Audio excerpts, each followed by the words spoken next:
Andrade. ¿Cómo Hola, está? Hola ¿qué tal? Carolina. ¿Cómo le ha ido? ¿Cómo está? Muy bien, ahorita estoy por Quito, Oh, qué entonces sí. chévere. Qué chévere. ¿Cómo está Quito? ¿Frío o calor? No, calor no. La verdad es que está bastante frío, más de lo normal, diría, porque estoy aquí desde Navidad más o menos y estuvo como un clima bastante caliente, templadito, pero ahorita nuevamente está bastante frío y lluvia casi todos los días. Chus. Muy bien, Carolina, antes de empezar con el tema que teníamos más o menos bosquejado, que era el asunto de la seguridad y de los planes de trabajo de los candidatos, yo sí quisiera consultarte un poco sobre el tema de Cáceres. El tema de Cáceres, según tu criterio, ¿se cierra cuando el señor confiesa que mató a su esposa? O sea, a nivel legal, poco podría dar luces porque no soy experta penalista, Ya. pero a mi modo de ver, claramente eso lo que genera es una mala señal al resto de la sociedad, ¿no? Ya. ¿Por qué? Porque hay un sentimiento y una percepción generalizada de que existen otros actores involucrados, cómplices en diferentes niveles, lo Ujú, que incluso motivó que el ministro del Interior sea removido, pero ujú, no se tocó al mando institucional.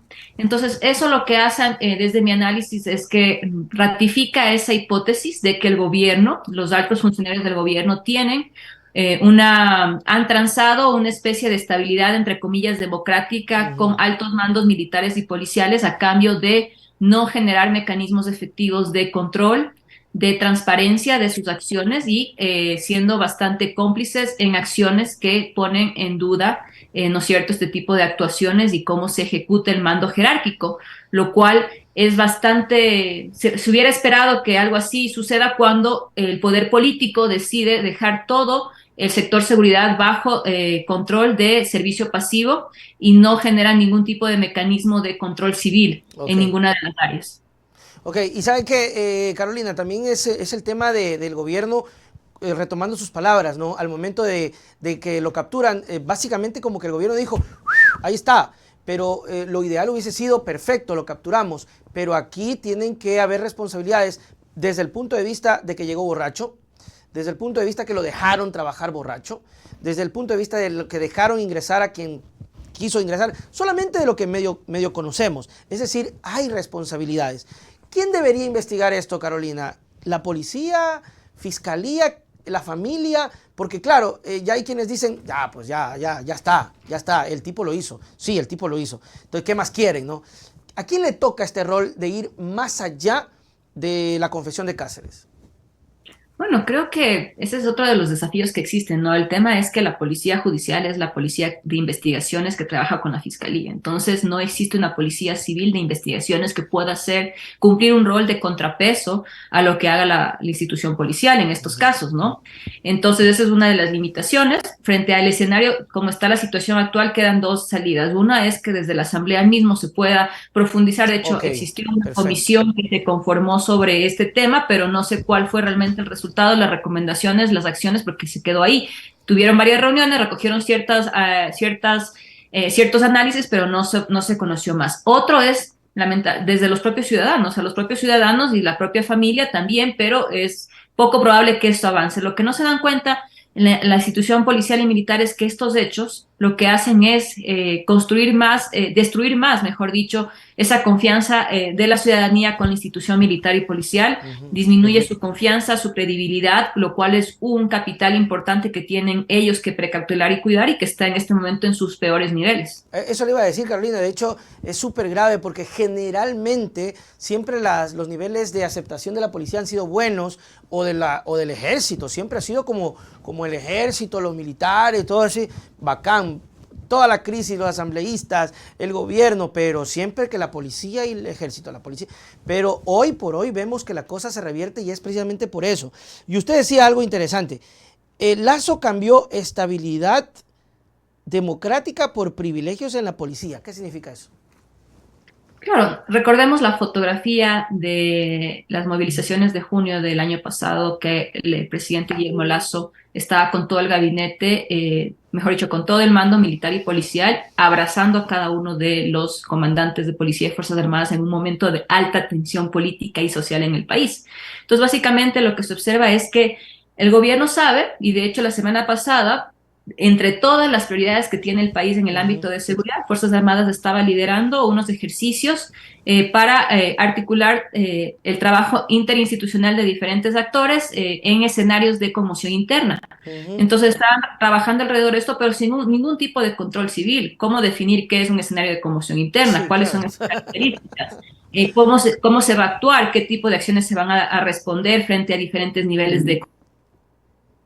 Ahí vemos que esa es la prioridad. La prioridad es estar preparados para eso, dotarles de insumos para eso, mientras en las calles vemos cómo la policía, que se encuentra en las unidades de policía comunitaria, no tiene los insumos básicos, no puede patrullar. Entonces la preocupación está en eso. Y por eso esa preocupación escala a nivel político claramente y existe una especie de transacción entre el mando institucional que descuida toda la institución policial y militar, dejándoles sin capacidades mínimas operativas. Entonces un mando institucional militar y policial que negocia una estabilidad democrática, entre comillas, con el gobierno en escenarios de conmoción interna para no perder su respaldo y su apoyo, en detrimento de los propios derechos de sus efectivos y en detrimento de la población que tiene el gobierno que garantizar sus derechos también, ¿no? Totalmente, creo que eso ha sido cada vez más claro y se ha asentado muchísimo ese criterio, partiendo desde el punto más básico de Cáceres, ¿no? No tenemos un ministro, no tenemos un gobierno que diga, ok, listo, pero esto no termina, esto es el inicio porque aquí hay responsabilidades, no los hemos escuchado absolutamente a nadie decir eso. Ya está Cáceres culpable, pues sí, cerrémoslo. Carolina, temas de inseguridad es hoy por hoy también de los principales preocupaciones del país, cosa que no pasaba antes. Y usted mismo lo decía en entrevistas anteriores. Antes no era tanto, siempre, pero no tanto. Hoy es la primera. De los candidatos que se han presentado en Quito particularmente, ¿cuáles son quienes están realmente con algún tipo de propuesta encaminada a la seguridad de la ciudad? No, creo que los debates en general, el formato que se estableció, creo que nos quedó debiendo muchísimo Claro. porque no existía el tiempo necesario para poder desarrollar las propuestas. Y creo que algunos, especialmente en Quito, algunos actores se concentraron más en los ataques, Sí. en buscar deslegitimar a sus adversarios y no fueron claros en cuáles eran sus propuestas o cuáles son sus propuestas, ¿no? Ujú. Entonces yo identifiqué como tres grupos dentro de lo que fue el debate en Quito. Chévere. Está como que el grupo de los actores que realmente hablaron o de los candidatos que realmente hablaron de propuestas que no están dentro de las competencias de un municipio. Ya vamos a ver cuáles son las competencias específicas que tienen los municipios en el ámbito de la seguridad, quienes se dedicaron solamente a atacar y a deslegitimar a sus adversarios, y un tercer grupo que básicamente se prestó a presentar propuestas demagógicas que no corresponden ni a la realidad de Quito, ni tampoco han demostrado ser efectivas en cómo Ujú. abordar los temas de seguridad y mucho menos desde las competencias. Ahora, los municipios tienen una clara competencia. En el COTAD, en el artículo 54, numeral R, habla justamente sobre la competencia que tienen de coordinar principalmente los consejos de seguridad ciudadana metropolitanos, que son los espacios de articulación que los alcaldes tienen que liderar con presencia de la policía, de muchas veces incluso de Fuerzas Armadas, si es que así lo amerita, o de otras instituciones, del ECO 911, otras instituciones, para poder generar unas acciones de planificación y de ejecución de tareas operativas a nivel de control, pero también a nivel de prevención. Y también la segunda competencia es todo lo vinculado a prevención y protección ciudadana, que ahí Ok, los municipios tienen muchísimo que hacer, muy muchísimo, bien. muchísimo. Lo ideal sería que el gobierno central lidere, ¿no es cierto?, un plan para todo el país y articule de manera ordenada el trabajo de los municipios. Pero cuando no existe ese liderazgo, lo que sucede es que cada uno quiere dispararse por su lado, entonces tenemos un cúmulo de propuestas de básicamente llenar de cámaras de videovigilancia todo el país y dar eso como una respuesta, como que eso va a generarnos mayor resultados en el mediano o largo plazo, ¿no? Entonces, esos tres grupos yo creo que podríamos conversar quiénes Dale. estuvieron en los tres grupos y qué tipo de propuestas presentaron. Perfecto. Vamos con el primer grupo a ver qué resultados hay ahí. Bueno, miremos el tema de los quienes no se centraron en las competencias. Vimos el caso del candidato Andrés Páez, quien habló proponía reformas al Código Orgánico Integral Penal. Entonces creo que en ese sentido él estaba un poco confundido, él fue ex asambleísta Claro. y creo que pensaba que estaba de candidato para la Asamblea Nacional porque estaba proponiendo reformas al marco legal. Incluso si pudiese presentarlo, que además no es de iniciativa, la iniciativa está en el Ejecutivo, los proyectos de ley que luego son tratados en el Legislativo, incluso en ese escenario hemos visto que ya después de no sé cuántas reformas que se han planteado desde el gobierno, la ley de uso progresivo de la fuerza, Claro. la reforma de fortalecimiento me parece que es de la parte militar, que también se trató recién, y también la última ley de seguridad integral, que incluso un poco para responder a ese pedido que va totalmente en contra de la evidencia de aumentar penas, que no tiene ningún sentido aumentar penas en un escenario donde tenemos colapsado las cárceles y todavía no se ha recuperado el control real de las cárceles y tampoco son centros de rehabilitación, sino siguen siendo espacios de posibles masacres, tampoco presenta soluciones desde el ámbito legal legislativo, porque las soluciones son la recuperación del territorio, pero con acción efectiva del Estado, ¿no? No solamente marcos legales mucho más punitivos cuando no se actúa de manera paralela en otros niveles, ¿no? O sea, es Entonces ahí decir, si creo que sigue habiendo abandono, es muy difícil que vaya a haber solución. exactamente, si sigue existiendo abandono, muy difícilmente una ley que puede ser la ley más perfecta del mundo, la cual se puede aplicar en Noruega, en Suecia, en Suiza, donde no hay niveles de violencia y delito, probablemente en el Ecuador no va a surgir ningún efecto porque la realidad es que no se ha incidido en los problemas reales que están produciendo violencia e inseguridad. Entonces, por ahí vemos ese caso. También Andrés Páez hablaba del tema de las movilizaciones. Sabemos que el municipio también tiene un rol en cuanto a los temas de convivencia y también tiene que apoyar los temas de orden público y claramente Andrés Páez junto a Pedro Freire fueron dos de los actores, entre múltiples otros actores que movilizaron a personas y generaron disturbios y enfrentamientos violentos durante las movilizaciones por el tema de la ley de herencia y plusvalía o la famosa movilización de la Nutella, que se concentró en la tribuna de los Shiris durante algunos tiempos e incluso cuando no se aceptaban los resultados, recordarán en las elecciones 2017 cuando se tomaron la parte externa del CNE, muy parecido a lo que sucedió en Brasil recientemente, con la gran diferencia que el plan que se ejecutó en Ecuador fue bastante improvisado porque se basaba en unas cajas vacías que no tenía ningún sustento en cuanto a las pruebas que se decían del posible fraude electoral. Entonces, ahí vemos una contradicción también en cuanto a lo que pide, en cuanto a lo que se presenta y propone y en cuanto a lo que realmente representa y que se presenta además por una organización política como el Partido Sociedad Patriótica, que él mismo criticó en el pasado, Claro. y democracia sí, ¿no? O sea, hay una incoherencia muy grande que se ve según los últimos datos que estaba revisando de clima social. Por ejemplo, Páez está súper abajo. O sea, yo sé que las encuestas son momentos y todo eso, pero súper abajo. Es decir, ese tipo de incoherencia sí le pasa factura. Estar en un partido que criticaba, decir que no avala la violencia en las manifestaciones cuando fue parte también de algunas manifestaciones también violentas, o sea, es muy difícil que una manifestación no termine siendo violenta. Esas incoherencias totalmente le pasan factura a Páez. ¿Quiénes más? Bueno, de ahí si miramos, en cambio, podríamos poner otros actores más en el tema de no estuvieron dentro de las competencias, pero si miramos, en cambio, el grupo de quienes optaron por propuestas demagógicas, creo que ahí viene el tema del plan Bukele, ¿no?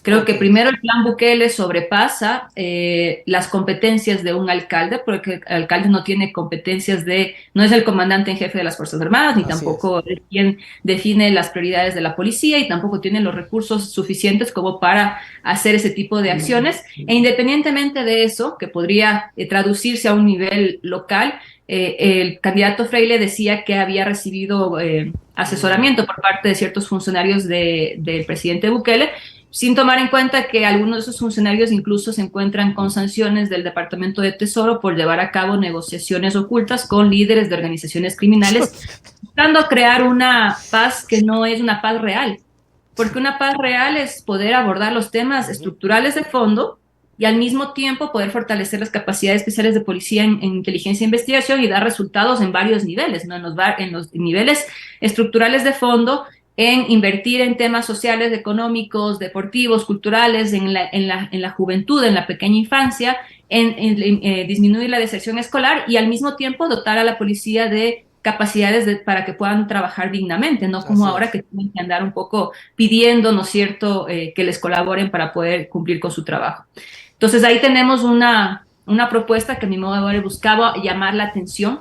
Creo Ujú, que para el escenario de Quito, además, donde no, o sea, el municipio no tiene una competencia dentro de lo que es la gestión de cárceles ujú. o recategorización de privados de la libertad, incluso muy cuestionada por tema de derechos humanos, creo que es una propuesta muy desubicada, pero la verdad nos sorprende porque no olvidemos que Pedro Freile firmó la Carta de Vox, Claro, la que es Carta este de Vox. movimiento de Ujú. ultraderecha promovido por el partido Vox de ultraderecha español, que involucró a diferentes actores de América Latina. Estuvieron durante la posesión del presidente Lasso aquí en Ecuador. El ex ministro de Defensa también firmó, el ex vicepresidente Sonel Horner también También firmó esa firmó. carta, se adherió, y también estuvo ahí Pedro Freile. Y contradictoriamente, y esto es un mensaje también para todos los que nos escuchan, siendo parte de ese grupo de ultraderecha, ahora se presenta por el Partido Socialista Ecuatoriano. Ujú. Entonces, Pero y qué nos pasa ahí, presenta. Carolina? ¿Qué nos pasa en ese sentido? Tenemos a un candidato que no tiene noción de aquello o no le importa, pero también tenemos un partido que tampoco le importa. Es decir, el Partido Socialista dice, chénguele, venga para acá. Yo creo sinceramente que nos creen tontos a los ciudadanos. Ujú. Nos creen tontos, pero no saben que no somos ningunos tontos y que no nos dejamos ver la cara de ese tipo de cuestiones, ¿no? Porque claro, o sea, es como, no se van a acordar que firmé una carta con la ultraderecha y van a pensar que ahora me presento como un líder progresista del Partido Socialista, pero no soy tan extremista porque como también soy un poco liberal, entonces mezclo un poco y me vuelvo un poco rosado. No soy rojo, ni soy azul, soy un poco rosado o fucsia, porque de hecho sus colores son fucsia y celeste, entonces soy un poco entre la mitad. Pero Claro. esto lo que nos refleja es que cuando no se tienen los principios y no se defienden los principios de los cuales se postula, ¿no? Entonces en cualquier momento es nombrado a una autoridad y resulta que no, que ahora amaneció con las ganas de volverse un ultraderechista o volverse una Claro. extrema al otro, Eso es ¿no? lo peligroso de pronto confiar en una persona que no termina definiéndose políticamente.